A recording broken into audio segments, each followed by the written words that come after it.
And Savior Jesus Christ. We thank God for His presence being here.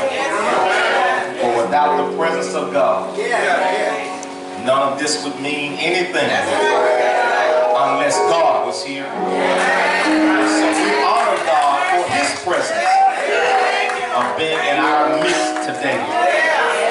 And certainly we want to show our respect to all of these preachers, pastors, ministers, workers of the gospel. We thank God for each of you for coming over to share with the honorees who we are here for today, in the personhood of Reverend and Sister Thomas.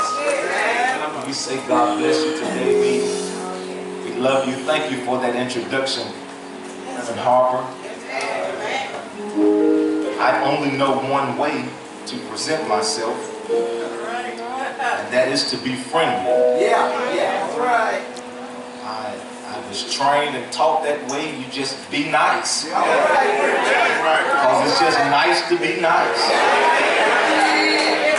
And folk ain't gotta like you, and that's all right. I ain't gonna lose, can I say ain't over here? I ain't gonna lose no sleep. I'm just gonna keep being nice.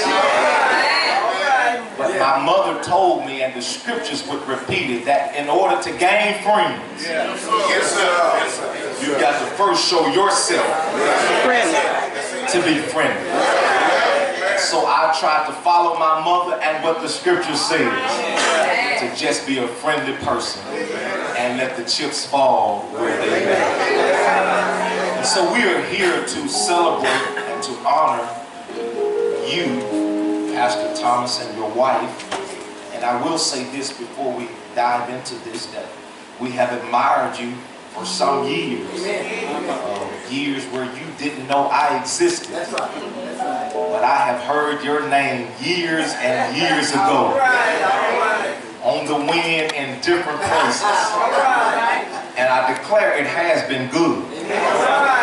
So the thing you have selected, Bethlehem, fits your all-star just perfect. You got a good man over here.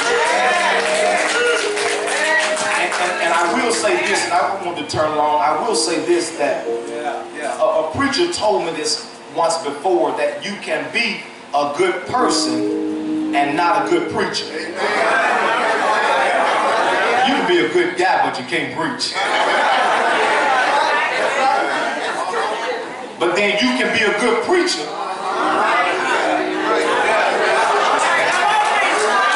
You're going to walk with me after a while. You can preach so illustriously and be just the worst person we ever want to be around. So it's good to be like Thomas and these other preachers. Be a good person and a good preacher.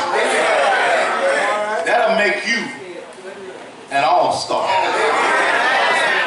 You're a good person and a good preacher. So God bless you today. We thank you so much for allowing us to be here. Let me thank you also on behalf of New Hope. As we have heard earlier, Deacon Scott, Frank Scott, shared with us that during the time that New Hope was in need of help, you were there.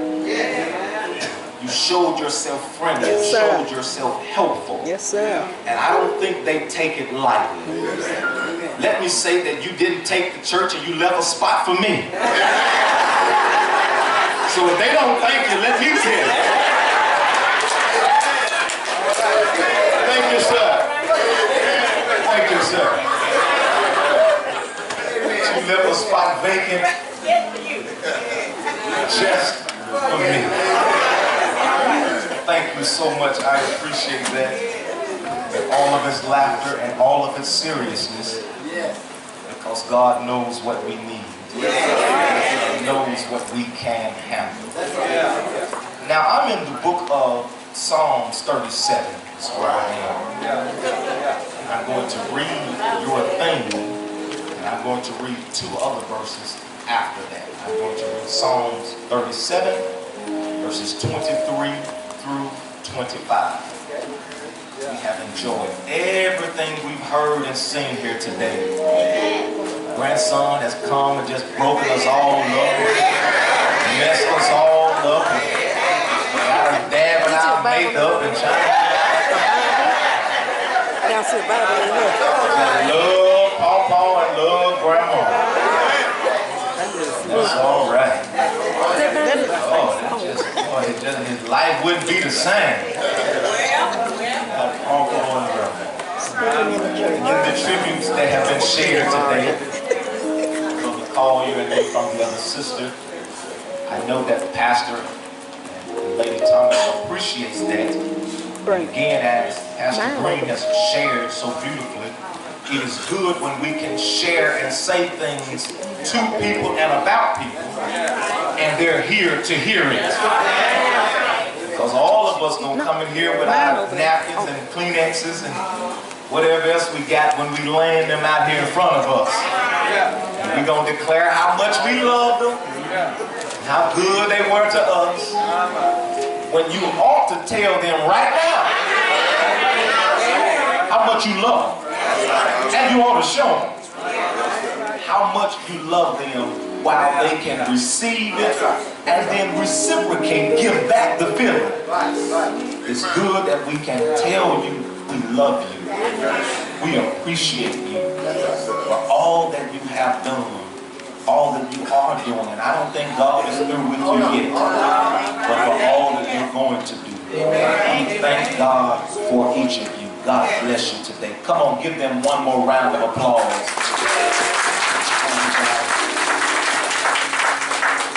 Psalm 37, 23 through 25.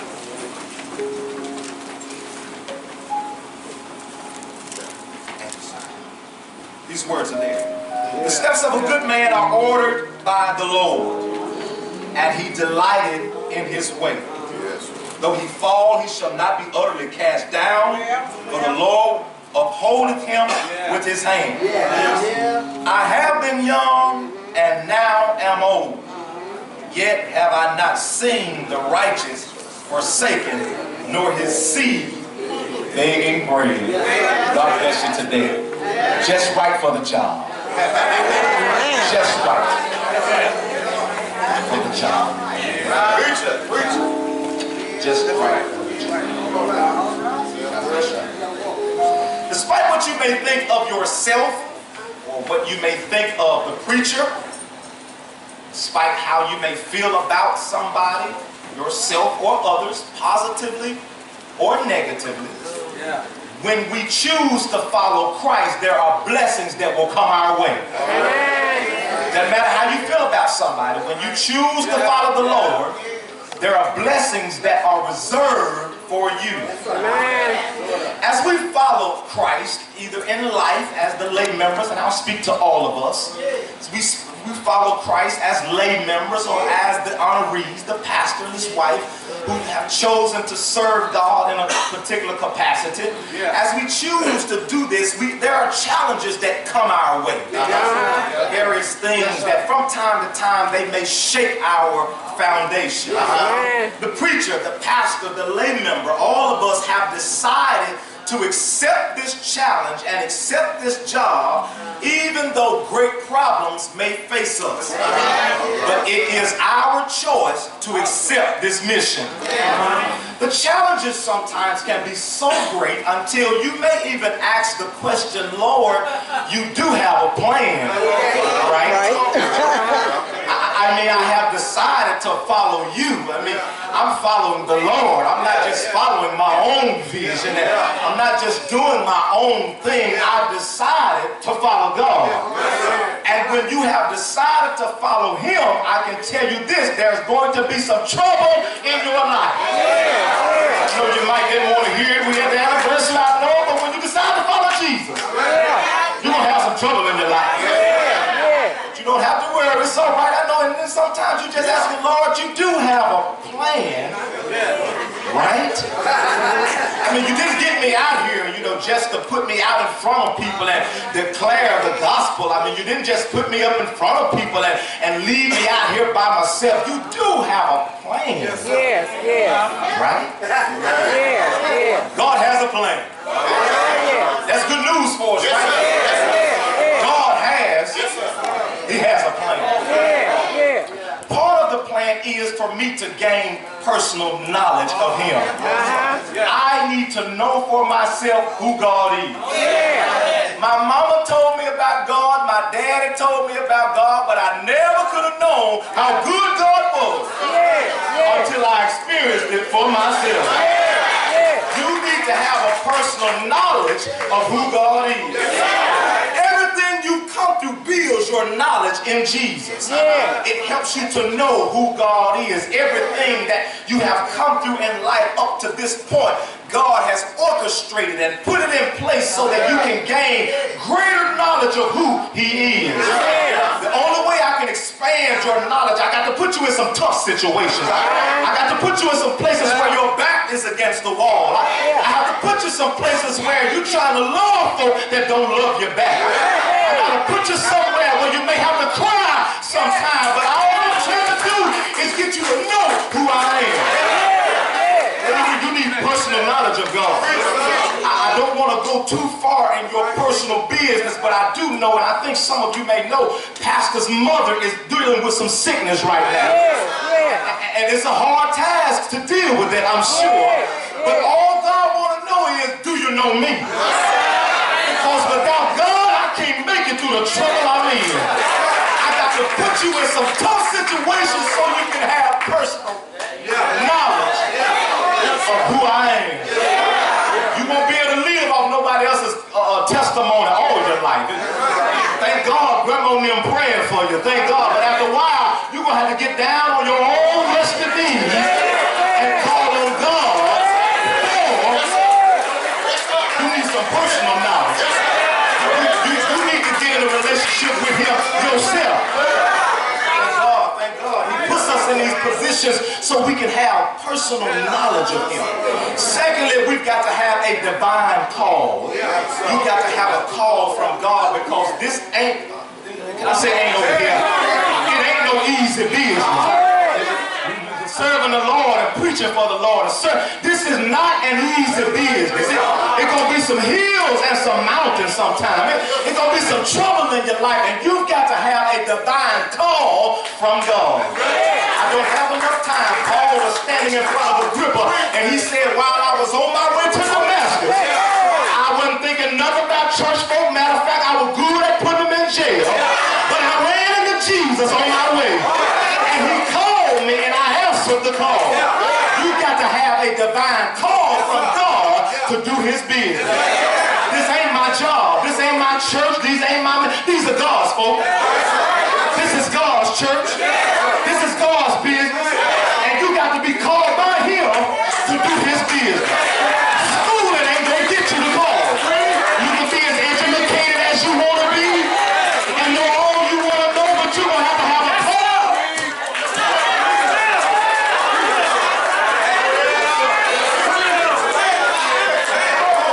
Folk will make you cry sometimes. Folk will make you holler. Oh, Lord have mercy. Folk will get on your nerves sometimes. But when you've been called by God, you can stand there and handle what you gotta handle. Because you didn't call me, God called me. And so I know I got something. Come on. What I got to handle. You gotta have a divine call from God. You gotta have consecrated motives. You gotta have the right agenda and the right intent. You got to make sure, and the writer says it in the scripture, he says a good man delights in the way that's been prepared for him. I want to move just a little into theology, because there is no Hebrew word for good. And so what the Hebrew terminology would say is a strong or a mighty man. His steps are, the word ordered would be, they are prepared or established by the Lord. So not only has he picked you for the job, but he's picked the job. Man, somebody was talking to me. So he's not going to take a square peg and put it in a circle hole. He ain't going to take a circle peg and put it in a square hole. If he picked a square, he got a square hole to put you in. Not only has God prepared you, but he's prepared the job for you. You got to have consecrated motives. You got to understand that you're not doing your own business, you're doing God's business. You can't hoard the church, can't hoard the members. These are God's folk. ain't my people, these lost people. And he just put me as a steward over the people. To try to lead them and direct them the right way. But you gotta have consecrated motives. You gotta have, when folk will show up with a praise on their lips, you gotta know how to encourage them and push them on. And then when they need a little push, a little nudge, you gotta know how to do it in love. You gotta have the right kind of motives, because we're not here to destroy or to beat down or kill anybody. But what Paul tells Timothy is, when you correct them with long suffering. He says, so reprove and rebuke.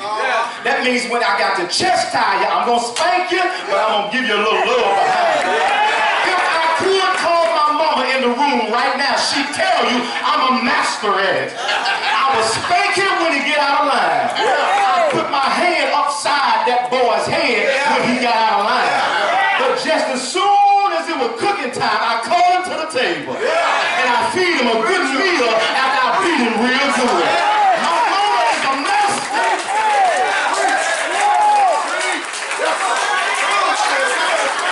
The right motive. I ain't trying to kill you. I just want you to act right. I ain't trying to destroy you. I just want you to live right. I ain't trying to get you out of church. I want you to just live right while you in church. Because we want everybody to get to heaven. They can't. Can I talk to you like this? God has the right agenda for us, and we've got to have the right motives in serving Him. It's not about big eyes and little U's. We got to have consecrated. Yes, sir. We got to have a divine anointing. We got to be anointed by God to do this job. It is beyond human wisdom and human education and analytics that we need the power of God. Can I just talk a little bit about some sports? Can I just do a little bit since it's Sunday? I promise to educate you a little bit. This is what they're doing now in the Basketball Association.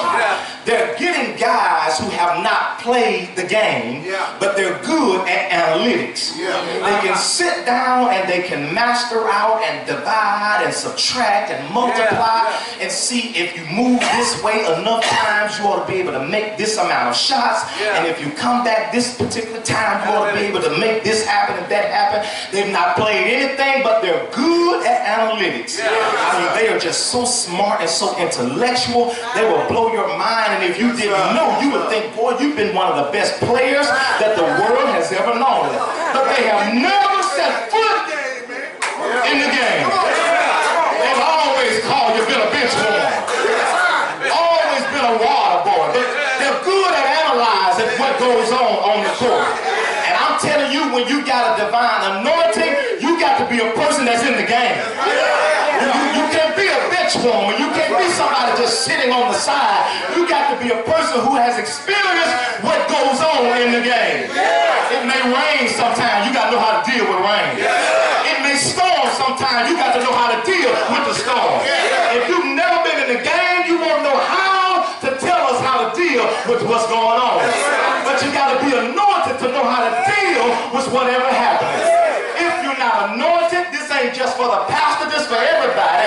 If you're not anointed to be in here, you will quit church, throw up your hands, and tell somebody I ain't never going back again.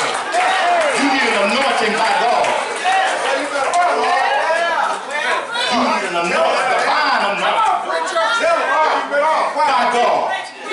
Then you need personal interest. I got to go here. There is no way possible for you to be able to love God and not love His people. That is impossible for you to be able to love God and talk about you can't stand the people. If you love God, even some of them jokers do, oh Lord have mercy.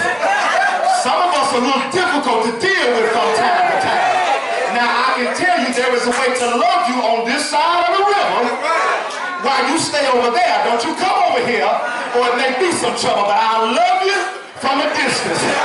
But if you're going to be a person or a child of God, you got to love God's people. You got to have personal personal interest.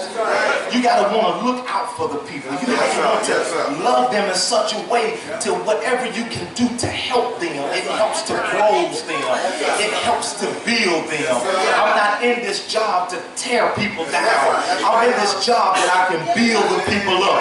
I'm not in this job to take from people and to make myself great and to build my own name and put me on the marquee and put my name in the program. I'm only in this job to build God's people. I'm not in this place and in this job to try to make myself great or to put yourself in a position where everybody reverence you and everybody bows to you. No, the only reason I'm in this job is to serve the people of God. I want you to know God in a more clear and a better way. That's the only reason we're in this job, and you got to have personal interest in that. It's like a child. It's like a grandchild. Everything I do, I want them to grow. I want them to learn. I want them to expand their awareness and build their knowledge. I want them to know when it's foolishness over there and how to avoid foolishness. And so I've got personal interest because when you come to the house of God, it's my job to correct you when you're wrong. It's my job to tell you when you're living in sin.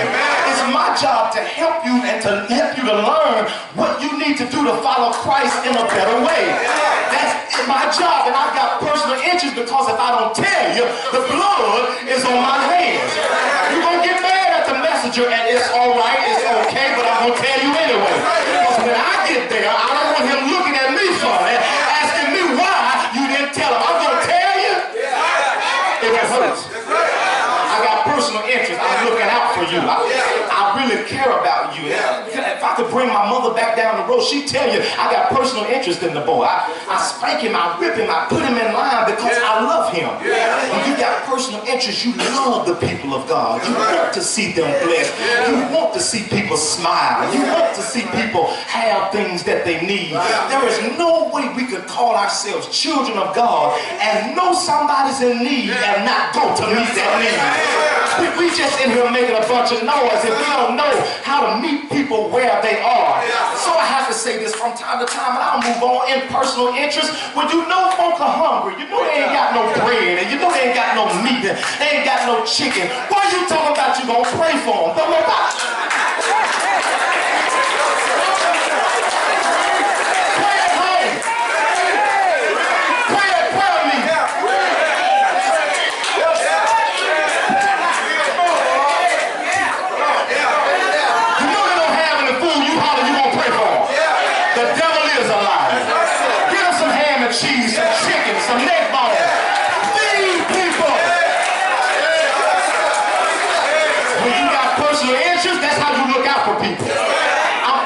In you. I'm interested in you being your best. I'm interested in you doing a good job. We need personal interest in people. Then we need to be a good example. We need to be the best examples we can possibly be when we need to be. Here is what the writer in Corinthians says. He says, we are perplexed and troubled on every side, but not in despair. We are persecuted, but we are not forsaken. We are cast down, but not destroyed. Because we understand who our example is. People want to see what kind of example you will be when trouble is in your life. Everybody got a smile on their face when they got $2 in their pocket. Everybody got a smile on their face when you hit the ignition and it start right up. Everybody got a smile on their face when you come to church and everybody's smiling back. But what happens when that money get a little funny and that chain get a little strange and you go to church and everybody looking at you sideways? How are you going to respond when that happens? But what God says, I need to find somebody who will be a good example. Somebody who can show still who I am in their life despite the fact that they are in various troubles in life. So the blessing for a person who chooses this job is this promise that the writer, that the chief musician writes to us today. He says this, that old age is coming your way. As long as you live, if you stay on this earth, you're going to get old. I know you don't like it. I know you used to run fast, and I know you used to jump over trees and jump over hills and play with mud cakes and do all that different kind of stuff. But you keep on living, them steps are going to get short. You keep living, and eyesight going to get dim. You're going to have to add some eyes to what you got. somebody here. You keep living. I know it used to be black and so silky and smooth, and I know you put some on top of it to make it But if you tell the truth, Lord, every now and then it's changing colors, and I ain't got all I used to have. I done lost some of it. You put losing all, but that's all right. The writer said, I have been young, but now I'm old. I've never seen the righteous. I can look out and see what God has done all throughout the ages. And if I take the record, I can see that God has never let his servants down. And so I got to go to a close. And so what God does, he decides now, I've got to create a man, I've got to create somebody who can work in the job that I want them to work in. And so what he does is he takes time to form the right kind of man so that when the job comes about, I got the right person for the right job. The problem is many times that what happens is God has spent time trying to form and shape me and trying to make me and put me in the right position, and I fall against him because I don't want to do the job God calls me for. There's sometimes that I'm looking at myself and I'm saying, God, maybe I'm not the smartest person, or I'm not the tallest person, or I'm not the person that's got all the sense or got all the money, but I'm telling you, if God called you, he got the right person for the right job. You can't, hold on just a minute. You can't spend time just looking at all the things that you don't have, and looking at all your failures and looking at all your faults. You gotta know that if God called you, he called the right person for the right job. The problem that happens many times, and when I want to get out of doing a job for the Lord, I spend time telling God, I'm not good at this and I'm not good at that. Well, what happens is I spend time sitting on the sideline and pushing everybody to, girl, you ought to sing that song. And the only reason I would push somebody out there because I don't want to sing myself. Well, one thing we understand that many times when God has created us for a job, there are some lives that's on the line. And there are some people that are not going to come to Christ until you get on the job. I can preach all day over here at Bethlehem, but somebody may not hear me. Until that old bald-headed preacher named Jose Thomas stand up in the pulpit and start declaring the gospel of Jesus Christ. Then people open up their ears and say, I heard from the Lord. There's somebody that's waiting on your line, and they're waiting for you to accept God's call. But you're standing on the sideline thinking, I might not be able to do what you call me to do. But what God is saying is, I have equipped and I have made you right. I put you in a position that you'll know how to handle the job that's in front of you. And what God does is not only does he work on you, but he works on the job. Because the job cannot be overwhelming to you. Because God has called me to be in a particular place. But if the job is too overwhelming, I throw in the towel before time. And so what God does is while he's working on you, he's working on the job. He's going to make sure this is the right job for you. You could have pastored many places many years ago and been somewhere else, but God had you for this place at this time. Because God had prepared you and he had prepared the job for you. And so now the writer declares in his song that the steps of a righteous man or strong man is ordered by the Lord. Because God knows how to put you in the right path for the right time. Well, if God was standing here today, he would tell you, I had a mighty big sin problem in the earth realm some years ago. And I was trying to find somebody that will go down and redeem me. I need somebody that's just right for the job I got on hand. And so what God does, he sits at the council desk and he begins to ponder in his mind, who can send down to that old sinful world that'll redeem mankind from the devil. And so what God does, he began to go down the list. I got Noah out there preaching to him, this gonna rain. But after the rain had dissipated, Noah jumped off the ark and ran to the saloon and got him a Miller Lite and a Michelob. Oh Lord.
experience.